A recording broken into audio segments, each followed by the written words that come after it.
another OUInsider.com podcast. I'm RJ Young. I'm joined by OUI staff writer Colin Kennedy. Colin, what's going on, man? Man, we got football, baby. We got a lot to talk about today. I'm excited for it. I think it's going to be a fun show because we got a fun weekend coming up. Yeah, man, it feels like the first full weekend of football, even as it's not, right? Like, I was actually thinking about this earlier in the week. We are going to have a week 7 where a top 5 team, at least one, has not played football, and others will have played as many as 6 games. And that's even before we begin to talk about losing more than 30 games, I believe now. No, we played 29, and we've lost like 18. Like, have been postponed or canceled. And yet, I'm really excited for this SEC-only schedule. I'm really excited for this Big 12 schedule. And I'm really excited to see whether or not Alex Grinch's defense shows up against Kansas State. I know that's wild to talk about, but the last time that Alex Grinch's defense played against Kansas State, they gave up 48 points to Skylar Thompson and the Wildcats. And now that the Wildcats are traveling to Norman following a bye week for Oklahoma and obviously a bye week for Kansas State, I want to see if they can put up another goose egg, man. Like I wrote a bit about this earlier in the week. This is going to be the first opportunity they really have since 2015 to put together back-to-back shutouts. And the last time that they did that at Oklahoma was 2009. Now, interestingly enough, that season had 3 shutouts, and that team went 8-5. So I'm trying to put that together, right? I'm trying to make this all make sense. So what is your understanding of how Alex Grinch's defense looks as it prepares for Skylar Thompson, Deuce Vaughn, Harry Trotter, Briley Moore, and the like? Yeah, man, I'm fascinated by this matchup because obviously you mentioned that Alex Grinch didn't do so hot last time he faced the Wildcats. Now, that being said, I mean, that was an incredible atmosphere. It was a well-thought-out game plan. But, I mean, we'll dive into this. Both teams are kind of starting from scratch. And when you talk about this matchup, OU's defense versus Kansas State's offense, I obviously see, okay, Skylar Thompson is back at quarterback. They have Malik Knowles at wide receiver, a guy who I think is very good, just needs the football a little bit more. I mean, K-State's starting basically brand new on the offensive line. Josh Rivas is basically the one guy up there that had experience against Oklahoma a season ago. But outside of that, I mean, they're putting in basically 5 new guys up front. And for Kansas State, especially when you talk about that offensive system, that's not good news. And then when you look at Oklahoma, I mean, the defensive line depth concerns, well touched on. But Isaiah Thomas seemingly ready to step up into that role. Perrion Winfrey, obviously, there as another role player as well. But I think I go into this game with a little bit of optimism for much better statistics when it comes to Grinch and his scheme because, like I mentioned, I mean, this Kansas State offense is nowhere near what it was a season ago. And then, of course, you factor in the whole COVID concerns. It just could get a little bit ugly. And so I'm very encouraged for what Alex Grinch might be able to put together this weekend. It's just really going to come down to a matter of who is ready to step up into some of those roles that were vacated from his primary leaders a season ago. Absolutely. We're going to see a second game without Ronnie Perkins and without Trajan Bridges and Ramondre Stevenson. Lincoln Riley touched on this a little bit when we were talking with him earlier this week about what he expects in the way of suspensions, and I want to get to that, but I bring that point up because it's been musical chairs on the defensive line for Grinch, with Isaiah Thomas moving to defensive tackle after playing defensive end last year.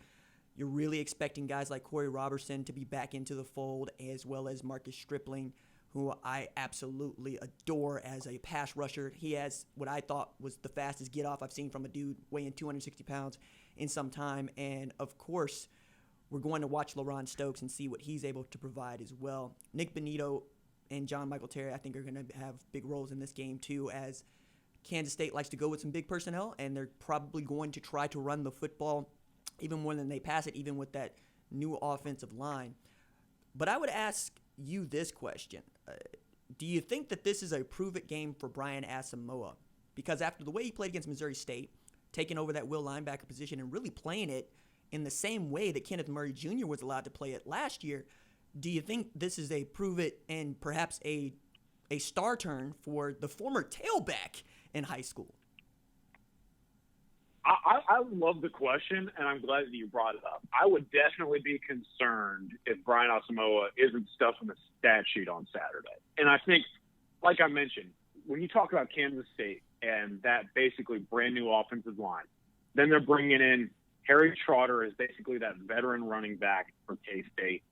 Deuce Vaughn is going to be shifty. He might be a little bit more difficult to handle, but at the same time, I mean, these are guys that Brian Asamoah should be quite clearly better than. And so if he isn't that dude against, number one, an offensive system that favors linebacker tackles, and number two, a K-State offense that's really starting from scratch in a number of different positions, especially in the box, I mean, I'm not going to say I'm going to be extremely concerned, but it would definitely be something I raise my eyebrow at. So I hope to see Asamoah really take that next step. I think this is the perfect platform to provide for him. I think when you talk about being at home and all these favorable matchups for him, and the fact that he's basically going to be allowed to run around and just simply make plays without having to think too much because Deshaun White is going to be there as sort of the responsibility factor.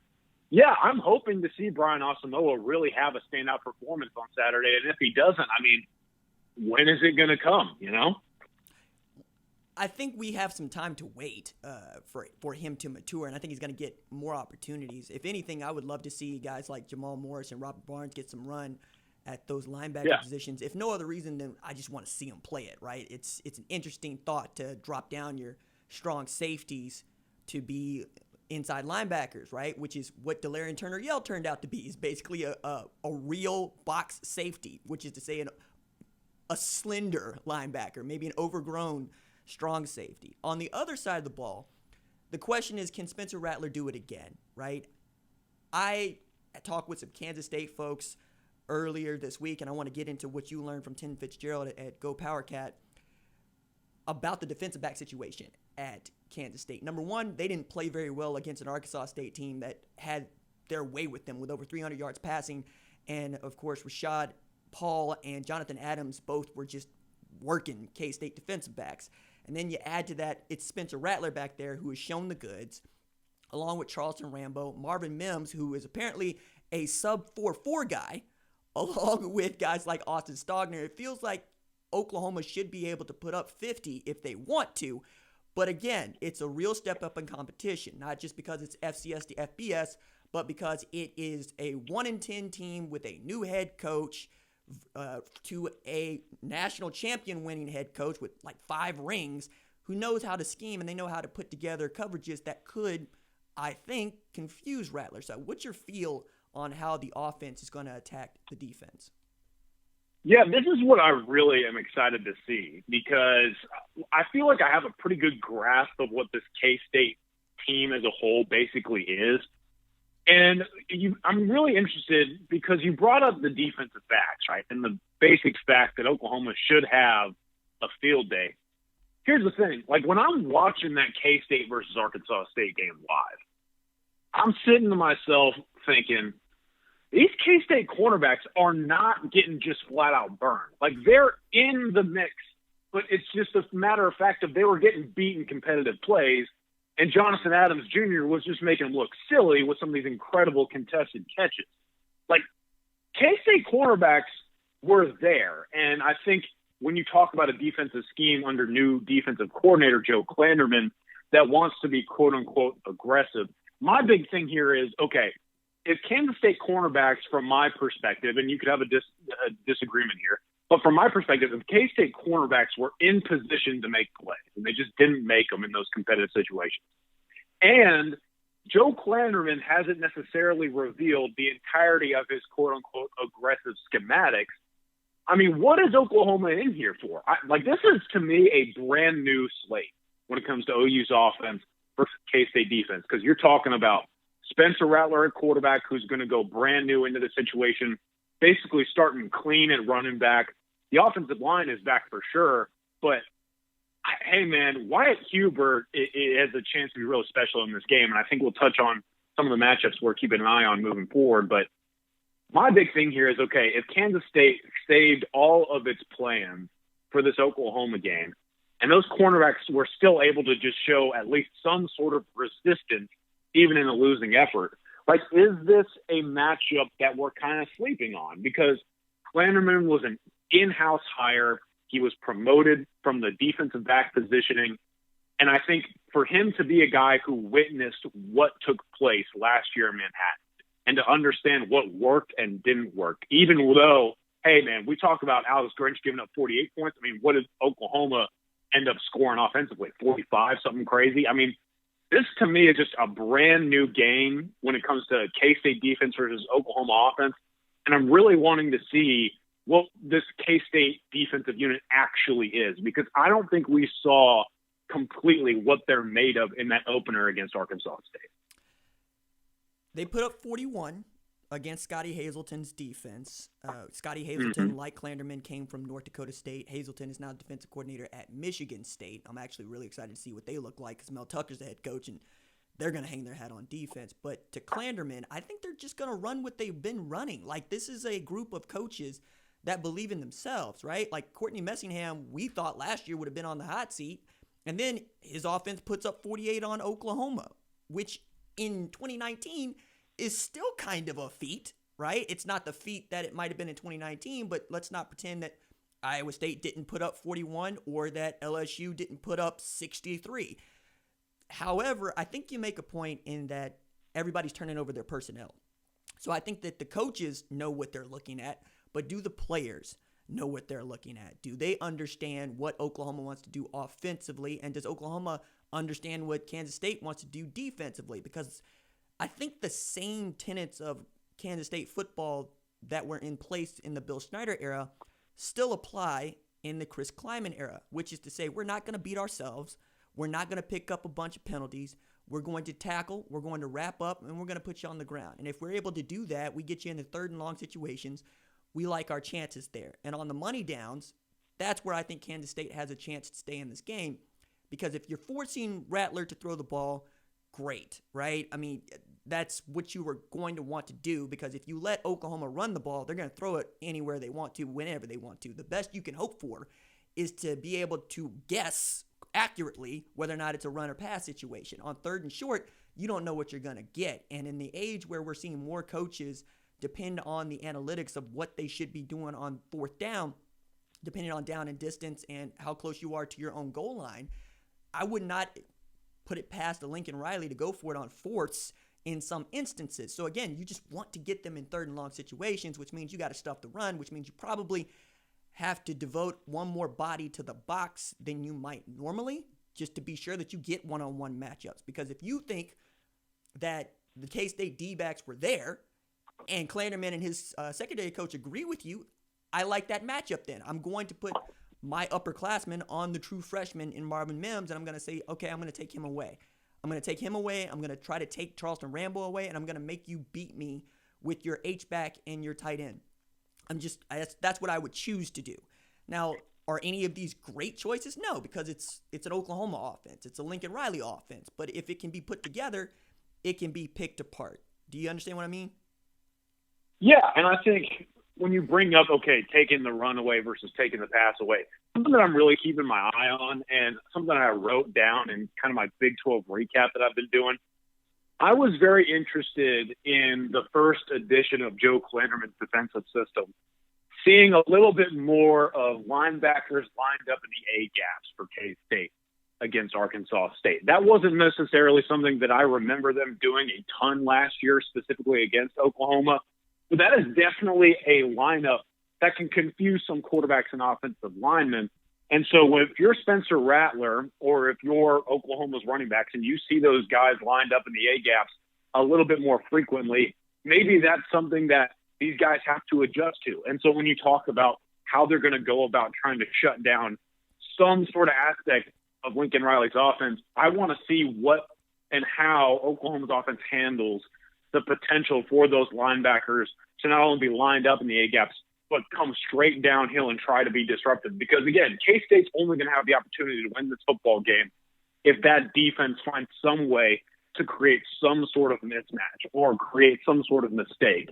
And so I'm glad that you brought that up. And for me, that's one way to kind of further your point. How are you going to take it away? Throw some sort of unique schematic lineup like linebackers in the A-gaps. I want to pivot to the suspensions because I know that you and I have been talking about these things for some time, but to underscore for the folks that haven't been following it forever, Ramondre Stevenson, Ronnie Perkins, and Trajan Bridges were suspended last year for what was reported to be a positive drug test that is related to marijuana. The rule, anybody would tell you, is archaic, and Riley used those words, or that word, archaic, when it comes to enforcing it and what the penalty is, which is severe, right? It's 50% of the next season or upcoming competitions, right? So for a 12-game season, 6 games. They served a suspension in the Peach Bowl, which you could make an argument. If they're playing in it, maybe it's a different outcome. I would not make that argument, but that's me. And in a 10-game season, right, half of that would be 5, and then we're going to go with 4 because they already did the 1 for the Peach Bowl. So Riley was asked earlier this week if he expected to get Ronnie Perkins or Trajan Bridges or Ramondre Stevenson back before the Texas game. And he said he did not know, and that at this point, he's no longer interested in whether or not their suspensions get reduced. He's more interested in seeing the rule changed, because I think also he made a good point here. Only a handful of teams get tested at all in a year, because you only get tested in bowl preparation, and there's not that many bowl games that people would test for. Peach Bowl, college football playoff, makes a lot of sense there.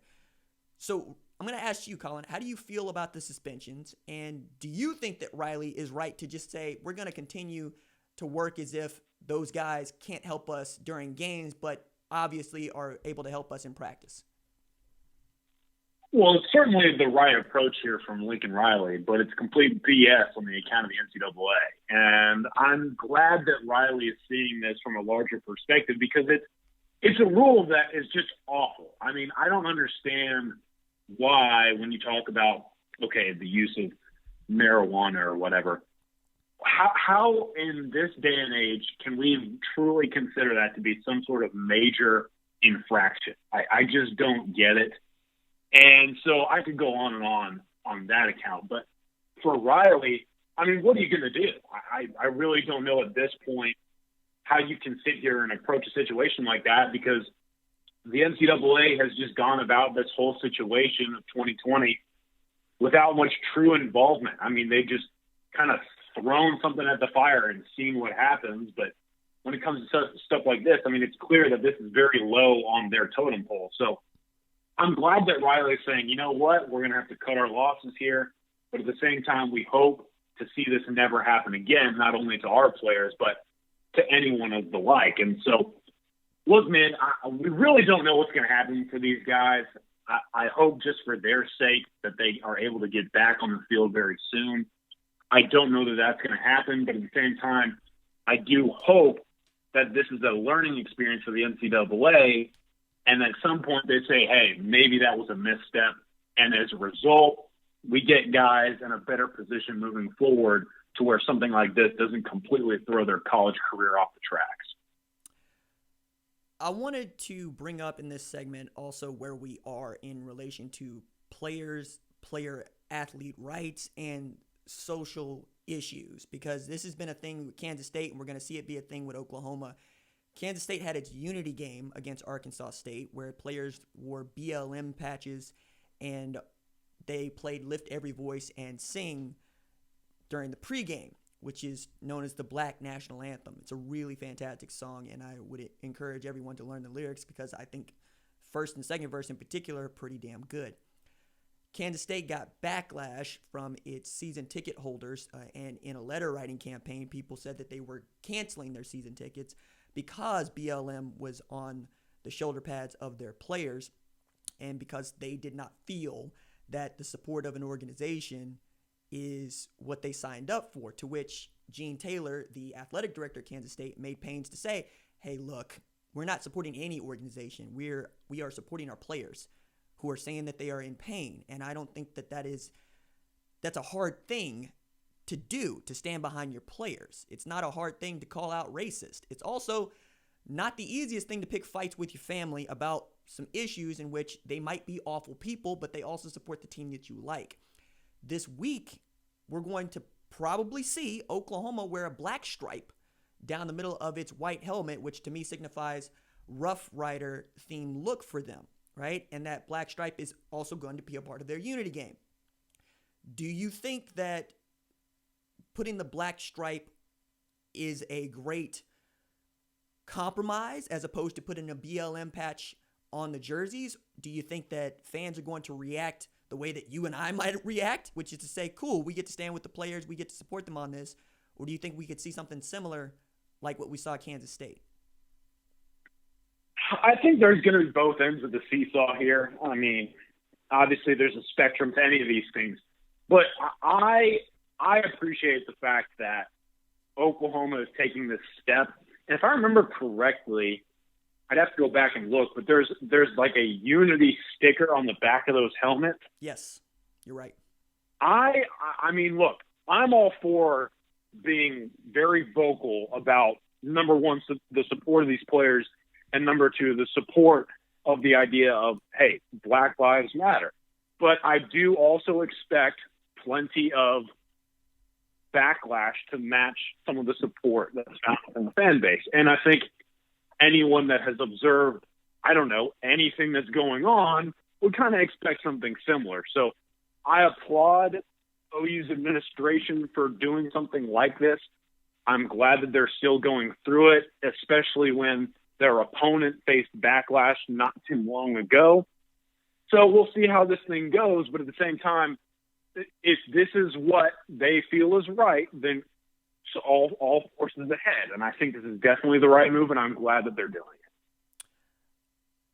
I always am floored by just how far Lincoln Riley is willing to go in a place where I know that he does not always have the great support that I would want to see him get on these issues. From their unity campaign themselves, they were all black. They went into their courtyard. He gave a speech.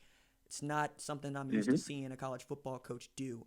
He also was at the forefront of saying, no, my players need to be heard on this, and I will support them in being heard on this. And he threw down a marker. He said, anything that turns violent, no, I'm not going to allow that.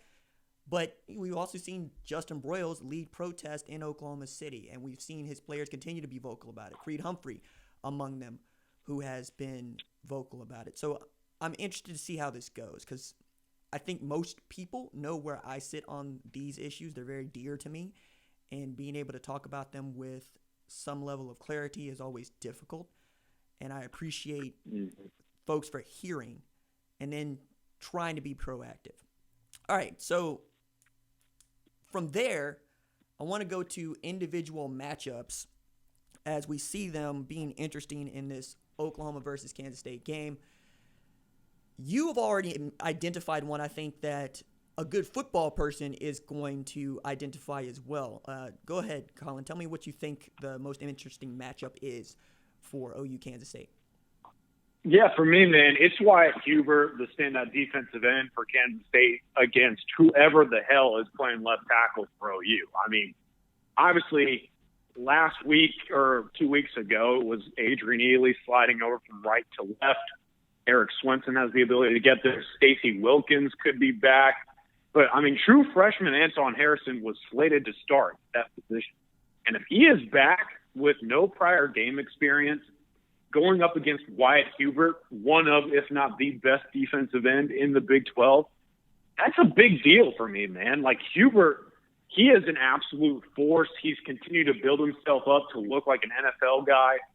And Harrison, while he has the frame already of a D1 left tackle, doesn't have the experience right now. And I think we don't have him penciled in to start because obviously there are several options. But at the same time, no matter if it's him or any of the other candidates to play left tackle, you probably would feel best if it's Adrian Ely. But at the same time, I think Adrian Ely would probably be at his best if he's over on the right side. So I'm keying in on the blind side versus Wyatt Hubert. I feel like if Kansas State's coaching staff wants to have a good shot at this game, they're going to just sit Hubert over whoever is over there on the left tackle position, and they're going to see where this thing goes. But if it doesn't work out and Oklahoma's left tackle play is similar to what it got from a season ago, it's going to be a long day over there, and Spencer Rattler's going to have to adjust quickly. I think you nailed it, man, because any true freshman in that position, I don't care how talented you are, I feel like it's a huge amount of pressure, especially since Wyatt has to think now, hey, I got Oklahoma's number. Like, he was the dude that walked into the pregame press conference last year and said, yeah, we know who they are. We know what they did to us the year before in Norman. I didn't forget. I don't see why we can't whip their ass. And what did they do? They went and whipped their ass. Like, Jalen 100% played a great game, but also Wyatt wasn't getting in his face, right? And if you tell me that Wyatt gets to go against a true freshman tackle, he's going to be like, oh, it's Christmas. That's how I would feel, at least. So I'm being interested. I want to know if they're going to send running backs over to Chip. I don't see Beatonbow trying to move Adrian Ely to left tackle, though. I think he really does like to have his guys play the position that they play. So much so that I'm pulling my hair out going, why is it Bray Walker getting looks at tackle? And it might just be because he's not that good at tackle, or maybe he's better at guard. But knowing that Stacey Wilkins is there, you might want to see him get some run. We know that Eric Swinson is on the depth chart backing up Adrian Ely, but he has some experience at left tackle. He just wasn't very good at it last year. So, like, if you are able to consistently beat up that left tackle and get to the quarterback, yeah, you could turn the tide. I mean, I'll remember even the South Dakota game, Eric Swinson was getting his butt kicked, man. Like, and I get that. Two things on that, right? Number one, no FCS defensive end should be getting the better of a left tackle at Oklahoma like that, except he's also an All-American, right? Like, he's one of the best FCS defensive ends in the country. So it's kind of an unfair comparison there. But then I look at Wyatt, who has an opportunity to be Defensive Player of the Year. He's that good. I'm interested to see it. I really want to see this because I've been very vocal all preseason and all offseason, like, have they fixed the left tackle issue yet?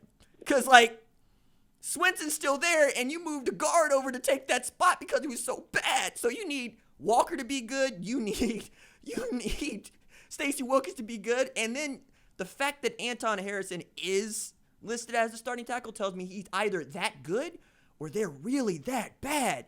And you don't get to tell against Missouri State because, as we pointed out, they're not very good.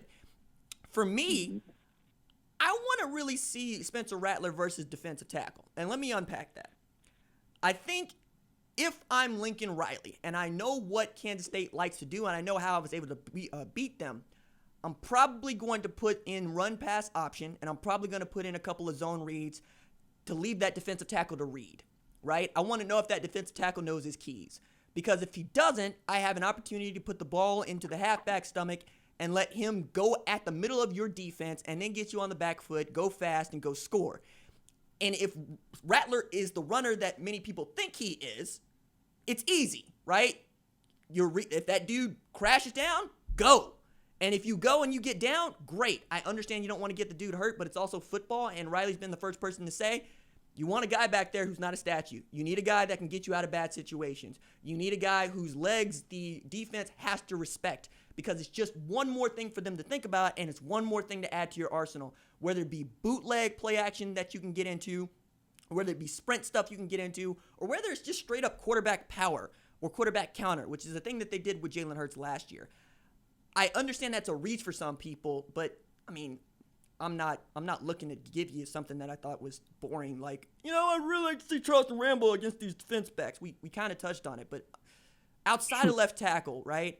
I guess the next thing would be the tailbacks versus the linebackers, but that's more about the offensive line, and you get what I'm saying with this, right? It's just I want to see more from Rattler.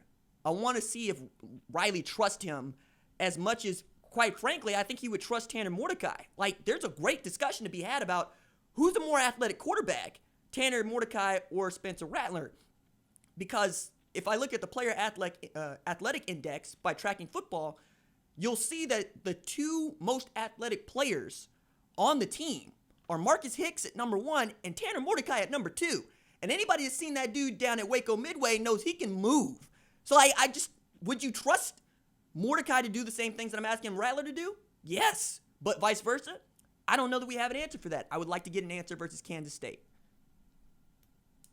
I like that one. I like that one a lot, and I'll throw another one at you. How about How about Oklahoma's nickelback, Brendan Radley-Hiles, and or Deshaun White at linebacker, because I have to assume Austin Moe is going to fly all over, versus K-State's tight end duo of Briley Moore, who went bananas in the opener, and Nick Lenners, who is a mountain of a man. I don't know if you've seen Nick Lenners in person or not. He's got the but big he's zero 6'5", on, right? 200. Dude, he's huge. Yeah. He's 6'5", 252 pounds. I mean, he's Stogner 2.0, basically, just not as good in the passing game. I mean, K-State, we talked about it a lot. The offensive system warrants action for the tight ends or fullbacks. And with Briley Moore being a more athletic presence at around 6'3", 6'4", and then Lenners being that big physical presence at 6'5", 250, I mean, is this a true opportunity for us to really evaluate how Brendan Radley-Hiles is going to step up against some of these mismatches, and or how some of these linebackers for Oklahoma are going to do this year in coverage when they're clearly outdone from a physicality standpoint? I'm kind of keen on that one as well.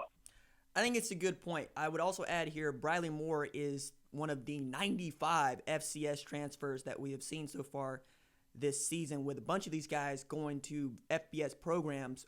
Some like Jabril Cox, who we know about, going from North Dakota State to LSU. We've seen a Harvard transfer to LSU. We've seen Briley Moore go from, I believe it was Northern Iowa, to K-State, and they immediately put him in position to make an impact on their offense. And I think, whether or not Skylar Thompson is able to get along with him in the way that he was, at least in the first half against Arkansas State, is going to be a big part of this as well. I want to see if Skylar Thompson still has his legs, because that seemed to be an issue for him in the second half against Arkansas State. Kleiman had said in the post-game presser that he pulled Kleiman in the middle of the second half because he thought that they were not taking advantage of some things that were open to them in the quarterback run game, which I thought was interesting because Skylar Thompson is that dude, right? You would like to see him do as much passing as throwing because that's just who he is. So we'll see if they have that ready to go as well. Okay. Hey, man, can I say something real quick, too, sure. on that? Sure. You talk about being pulled. I'm going to say something. I'm going to give a bold prediction here. And I don't know if it's good or bad, but I'm just going to go for it. I'm going to say that if K-State goes down early, like let's say 2 touchdowns or something, and it's clear the offense is sputtering, I think K-State should pull it. And here's why. It's not really a shot at Skylar Thompson, because I know a lot of K-State fans are sending shots at him as it is. I know a lot of people were not pleased with what he showed in week 1. But I think K-State's got a dude at backup, and he's a true freshman. Okay, I don't know, RJ, how much you watched Will Howard coming out of Pennsylvania, but this kid stepped in, okay, in week 1 for Skylar in a moment, and he had an absolute dime of a throw. And the kid is already 6'4", 218 pounds. I know that he's a true freshman, but it's clear to me that Howard is going to be a better thrower of the football than Thompson already at this stage. And so my take here is, like, if you're really not happy with what Skylar Thompson's providing, why not give the true freshman a shot, especially if you think he's got better arm talent? I'm just sitting here saying, hey, Kleiman, if you really are sputtering offensively, but you think your defense is putting enough to stay in the football game, let's see what the guy that can actually throw a football does, even if he's not necessarily experienced from a D1 standpoint. It's an interesting discussion because since Trevor Lawrence, you really can't make an argument for not throwing the younger guy in there because, one, you're going to get more out of him for longer, and 2, we know that most of the freshmen come in ready to play in a way that they didn't even 10 years ago. We see that with, like last year with Sam Howell, who was absolutely outstanding. Jaden Daniels, absolutely outstanding. Bo Nix wasn't great, still beat Oregon, who won the Rose Bowl in the Pac-12, and beat a really great Alabama team, among other things. So I think you're onto something there. If Skylar Thompson doesn't have to go ahead, throw Will Howard in there, especially against an Oklahoma, because it's one of the 2 best teams that you're going to face all year. And right now, it's the number 3 team in the country. Which sounds weird to say. Like, I gotta get at this. There is no reason on earth for Oklahoma to be number 3 in the country in a regular damn year, right? And there's certainly no reason for them to be number 3 in the country unless there's no Big Ten conference that's playing. And the AP rankings are just wonk. They're usually the rankings that I can depend on the most. And then I have to depend on the college football playoff rankings, which I hate. Like, I will never get over a 10-2 Army team being left off the top 25 in 2018. It just bothers me. But among that, right, I'm going, okay, what are we doing? To which Ralph Russo, who runs the poll, but his bosses make decisions on what gets included and what doesn't, they removed the Big Ten and the Pac-12 from the preseason rankings once plays got started. Then when we got word last week that the Big Ten would return to play on October 24th, he said you're not going to include those teams until they're a month away from their competition. So that means this Sunday, we expect to see the Big Ten included in the top 25 again, as we had so much moving and shaking. And I look at this Oklahoma team, and I see them with a number 3 next to their name, and I'm going, what are we doing? Because I can't make this team better than number 7 right now in my head. I can't do it. You know, when I know that Alabama's there, when I know that Georgia's there, when I know that Florida's there, when I know that Auburn was at least able to beat up on a couple of teams that nobody really thought that Oklahoma could beat. I mean, think about that. If Oklahoma played Alabama next year, people are going to pick Alabama for good reason, even with the injuries. If Oklahoma played Oregon, we already know that people would have expected Oregon to win that game because Oregon was supposed to make the playoff, and if they didn't, it was supposed to be Utah. You know, like if Utah didn't get the 2 losses, one being the Pac-12 championship, there you go. So I really got a hard time with this, and yet, what's there to say? You know, like the AP voters, I think there's 60 of them, think that Oklahoma's the 3rd best team in the country. And I'm going, okay. I guess that's who we are now with 76 teams that are eligible for being voted into the top 25. What's your take on them in this number 3 ranking? I call it COVID inflation because there's no way in hell that's their actual price. So I'm going to go ahead and say that I'm with you here. Oklahoma is definitely not the number 3 team in the country right now at this stage. I could see them getting into that conversation more from a dominoes falling perspective. Obviously, we have to see the college football schedule pan out. And as we well know, Oklahoma usually benefits from a couple late losses and gets into a riot around that tier. But at the same time, I think to say that they're the number 3 team in the country when you haven't even seen Spencer Rattler start this 4-game stretch that he's about to go into, a little bit too much. I'm going to go ahead and say it's a little bit too much, but at the same time, we won't really see probably what this whole team is truly made of until they get into that gauntlet of Iowa State, Texas, TCU. So to say, for me, number 3 team in the country, Oklahoma, it's a little much, but it's the given circumstances with COVID-19 and things like that. No, man, like if I'm Texas, I'm going, wait, what? You know, like, have you seen what we returned? Have you seen what we did to UTEP? Like, what are we doing? We're ranking Lincoln Riley is what we're doing. That's all I can come up with. We're ranking Lincoln Riley as one of the 4 best teams in the country on general damn principle at this point. And, you know, this is also getting into a segment that just kind of popped into my head and popped in my email, actually. And I want to get to this after we talk about the games that we're most excited about. But, like, BetAG just came out with the coaches that they most likely think are getting the best odds to get fired first among the conference. And I can't wait to go over those with you. But let's start with – Wow. Yeah, I know, right? I know, right? In a year where we thought nobody would get fired, Southern Miss was like – damn. So, bet. Watch us show Jay Hopson the door. You know? Like, it's like – it was like, bet. Okay, cool. Somebody just won their coaching pool. You're welcome. What are the games that you're most excited for this weekend? Yeah, man, I've got a couple. I'll give my top 3 here. Anyone who knows me well knows this, and anyone who doesn't know this, here you go. I will reveal my college football allegiance. I grew up a big fan of the Florida Gators, and they are officially taking the field this weekend against Ole Miss. And it's a big deal for me because, look, just from a general perspective, Ole Miss is not the same opponent as Florida. Like, this is a clear disadvantage from a matchup perspective. But at the same time, Florida hit the transfer portal hard. The Gators have also been kind of conspicuous and mysterious when it comes to what their COVID situation is. And so I want to go into this game, and I want to actually get a sense of what Florida is going to bring to the table this year. Because, look, I think everyone across college football media has kind of had Florida as the sexy pick to make the playoff. But as someone who has literally watched them for years upon years, I know damn well how much heartbreak this team can provide. And with them bringing in so many new faces on both sides of the ball, I want to see what this team's made of. And I want to see what Dan Mullen is going to do to take that next step. So I've got my eye on that one as the SEC starts up. I think in the Big 12, these were the two teams that I was really high on going into the year. We haven't really seen what they're actually consisting of. I mean, Iowa State and TCU playing each other is a big deal for me. I want to see if the Horned Frogs are for real. Big news dropping with Max Duggan available to play. He's going to come out of the bullpen probably as Matthew Downing takes the starting job at quarterback.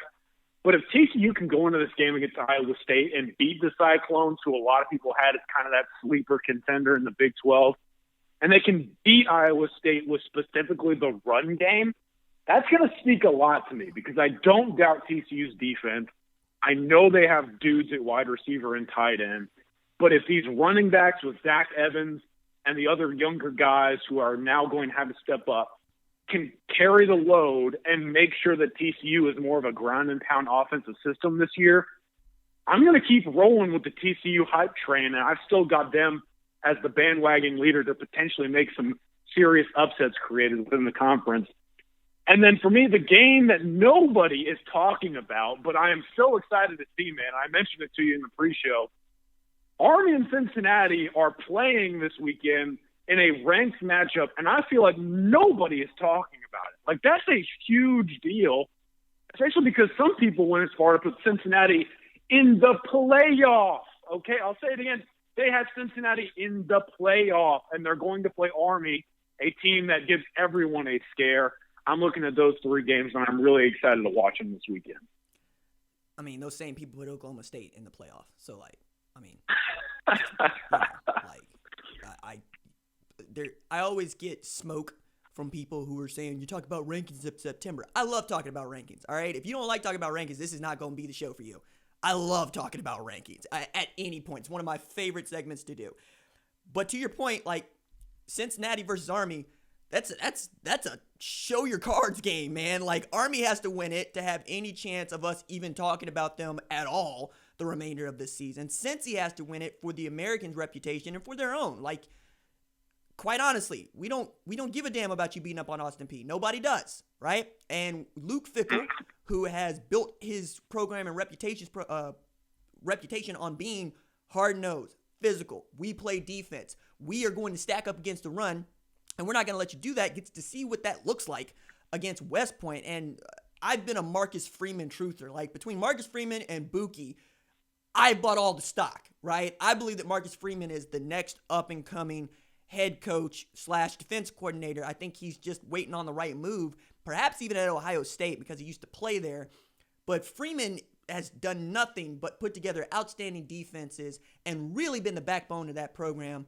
This is also a group of folks that I love this story. Luke Fickell gets his kid into an Iowa State satellite camp that's taking place in Ohio. And he shows up with a couple of his players because he can't bring assistants and whatnot, and they just stand there. He's there as a parent, but they're standing there in Cincy gear, watching the Iowa State guys put the kids through their paces and laying down a marker, going, nope, you're not going to come into Cincinnati. You're not going to come into Ohio and get our kids anymore, Matt Campbell. This is who we are, and I love that. So I'm with you. I'm excited to see what the outcome of that game is, even if I'm not necessarily going to have my eyes on it. I'm interested to see Pittsburgh versus Louisville because I think that Kenny Pickett is the best quarterback nobody's talking about, and he gets an opportunity to show it against the Louisville team that, quite honestly, I thought was going to be 2-0 heading into this game. But Malik Cunningham has passed for over 300 yards on average. Javian Hawkins is still going for over 100 yards on average. They did not look good defensively against Miami. Some of that, I think, is De'Aaron King, who went for over 300 yards. So they've shown that they can run it for 300. They've shown that they can pass it for 300. They get to show whether or not they're a complete football team once again against Florida State, Miami that is. And then an uncharacteristically bad defensive display by Brian Brown and that Louisville defense. Now they get an opportunity to try to correct that against a quarterback that is not similarly talented, but certainly can throw the ball all around the yard, and has a true freshman that is out there just catching TD passes like it's his job, all right? So I'm really excited about that one. I also am excited about this Texas Christian game versus Iowa State, but for the opposite reason. This is a nail game for Iowa State. And by that, I mean, if you lose this, that's your coffin nail. That's it. We're not talking about Iowa State as being any good for the rest of the year.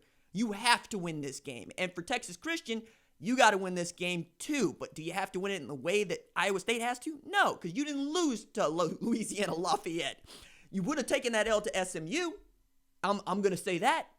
And seeing as that game has not been rescheduled just yet, I'd say that Texas Christian is dodging Southern Methodist in a year in which Southern Methodist is once again going to be very good. You're also running out of Matthew Downing. And if Iowa State can't take care of a redshirt sophomore Matthew Downing, Iowa State can't take care of what? Finishing that whole pizza? I mean, like, I don't see Matthew Downing as a threat here. This is a game in which I'm going, Zach Evans needs to get 30 touches, period. Like, I know you want to distribute the ball to Tay Barber, distribute the ball to J.D. Spielman. I get that. But you need to be able to run the ball and play defense. Because if you can keep Brock Purdy off the field, they're not going to be able to stop you from running the ball because that's not what Iowa State is built to do. They're built to stop you from your mid-range game, from your quick game, and from the deep ball. They're not built to just line up and stop a guy like Zach Evans. I also think it could be a Zach Evans coming out party because I also have all the stock in that kid. It's just, can he keep himself together? And so far, he has been able to do that.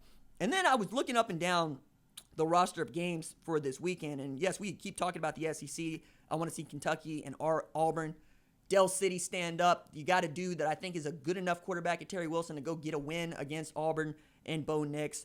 But I'm interested in that Florida and Mississippi game just because I want to see if Lane Kiffin breaks his own rule.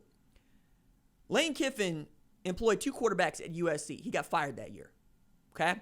He's thought about doing it this year because John Rice Plumlee is that good with his legs and Matt Corral is that good with his arm. Conventional wisdom is you go with the guy that can throw the football because that's what you need a quarterback to do. You need him to throw the football. But John Rice Plumlee is so fast and so good in the open field that you might want to just get him some looks in there. So I don't know that it's going to be a 2-quarterback system, but I could see John Rice Plumlee getting 5 to 7 snaps next to Jerry and Ely and trying to run a little rich rod out there with a little, basketball on grass, little single wing concept. But I think you got to go with the dude that's going to be able to distribute the ball to your playmakers in a game where you need to score points because we know that Dan Mullen and Kyle Trask are going to put up their share of points. And against Ty Grantham's defense, where he's willing to gamble, that man's going to blitz more often than he's going to stay home. You're going to have shots to really hit guys on hot routes and really pick them apart in places where they just aren't able to get to your quarterback. So I'm interested to see how that goes as well. I wanted to see Sean Robinson in Eli Drinkwitz's offense because I think it can work, but not against Alabama, and on it goes. But, if anything, Texas needs to beat Texas Tech by 20 just so they can keep their reputation and we can keep that OU-Texas game intact. And I'm going to keep my eyes on that. So those are the games that I'm looking forward to. I want to get to this list, though, with the time that we got left. Because I always thought that this was interesting when we talk about who's going to get fired first. So I'm going to give you the best odds for who's going to get fired, right? I'm already going to just pad this by saying Lincoln Riley's getting the worst odds to be fired first in the Big 12, 28 to 1. I think that's easy money if you could take that bet, but you can't. Tom Herman's getting 8 to 5. What? I thought Chris Del Conte was like, no, he's gonna be our head coach, and especially in this year, But he turned over both coordinators. He turned over half the staff. He needs to get wins this year. He can't afford to go 8 and 5. And I thought it was poetic that his odds are 8 and 5, right? And then there's Matt Wells, which I didn't think was on the table at 5 to 2. Neil Brown at 3 and 1, and then Les Miles at 6 to 1. Yo, man, of those 4, who would you put your money on? I put my money on Les Miles, man. Chanticleers did it to him, huh? Dude. Hey, let me tell you something. Kansas doesn't like sticking with a head coach for very long. I don't know what it is, but at the 2 or 3 year mark, they just start getting those fire engines turning. And I think Neil Brown is definitely going to be around for a while at West Virginia. I think he's a really good football coach. That team's just not good. I think Matt Wells is going to have a shot or two at Texas Tech because I think they like him a lot. And I would bet that Tom Herman saved his life by landing Quinn Ewers, but that's been a personal take of mine for a while. So if I'm taking anybody in the Big 12 right now, it would have to be Les Miles. That being said, I don't know if anyone's getting cleaned out this year. I think it's probably another year before you see some movement in the Big 12 from a coaching perspective, but that's who I would place my money on if you're forcing me to put some sort of bet down. Yo, man, if Les Miles gets fired, you know who else has to get fired? Jeff Long. Like, you're not going to be able to stick around with this. Jeff Long is also the dude that gave Brett Bielema an extension to Arkansas because he beat an 8-5 Texas. And that has ended up in litigation, right? Like, Brett Bielema is like, pay me my money. And the Razorback Foundation is like, no, you took another job. And then you got the Mad Hatter in Kansas talking about let me build something. Nah, man, this ain't LSU where you could just get these dudes. Like, the thing about LSU that gets lost is these dudes don't have anywhere else to go. Right? Like, Kansas, you got to sell people on Kansas. Or you got to just be the dude that nobody was looking at. You know, like, I can't believe the story is true, but it's hearing Brent Venables tell it that just hammers it home to me. There was a dude playing at Kansas, right, with the last name Simmons. His little brother's a dude named Isaiah. Oh, Isaiah was a 3-star dude, didn't have a bunch of high major offers, but he did not want to go to Kansas, but it was on the table. Brent Venables sees the film and says, holy crap, gets to Kansas and sees that Isaiah Simmons is every bit of 6'4", 230 pounds, and says, sweet, I can get him. It's right on. And he hugged him and he brought him in. He wasn't 6'4", or he wasn't 6'4", and he wasn't 230 pounds yet. But you get my point here. Brent Venables saw something he could work with. But that's the kind of guy that would have fallen into Kansas's lap if Brent Venables wasn't doing his job, right? And that's just not going to happen with Les Miles. You're not going to get these dudes at Kansas, especially after they saw Coastal Carolina hand you your head.